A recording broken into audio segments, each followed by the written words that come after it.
بسم اللہ الرحمن الرحیم۔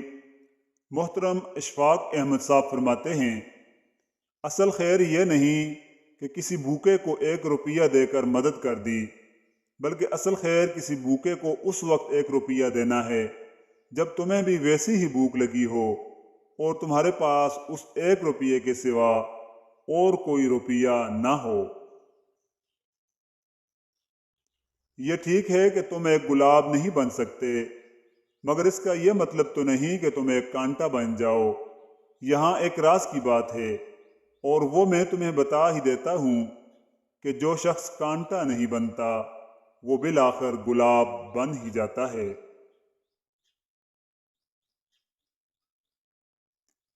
ایک بات ہمیشہ یاد رکھو، اسے سونے کے حروف سے لکھ کر لٹکا لو، تم ان لوگوں کے غلام ہو جن سے اپنی تعریف سننا پسند کرتے ہو۔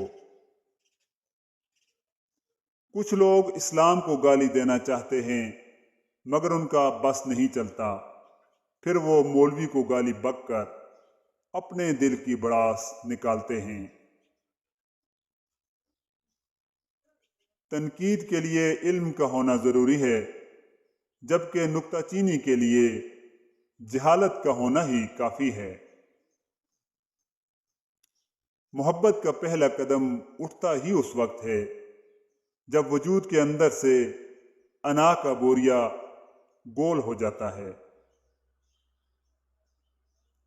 اچھی بات تو سب کو اچھی لگتی ہے، لیکن جب تمہیں کسی کی بری بات بھی بری نہ لگے تو سمجھ لینا تمہیں اس سے محبت ہے۔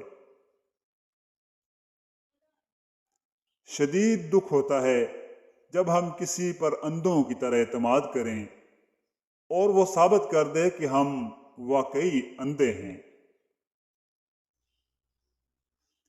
پڑوسی کے بچوں کی بھوک، ننگ اور افلاس سے بے خبر رہنا، اور پڑوسی کی بیوی اور بیٹی کی حرکتوں پر نظر رکھنا ہمارے معاشرے کا بہترین مشغلہ ہے۔ یہ سوچ کر ایک دن ہم سب رشتوں سے محروم ہو جائیں گے کہ وہ ہمیں یاد نہیں کرتا تو میں کیوں کروں۔ جب آنکھوں سے سجدے بہنے لگیں تو قبولیت کے سمندر میں ضرور ہلچل ہوتی ہے۔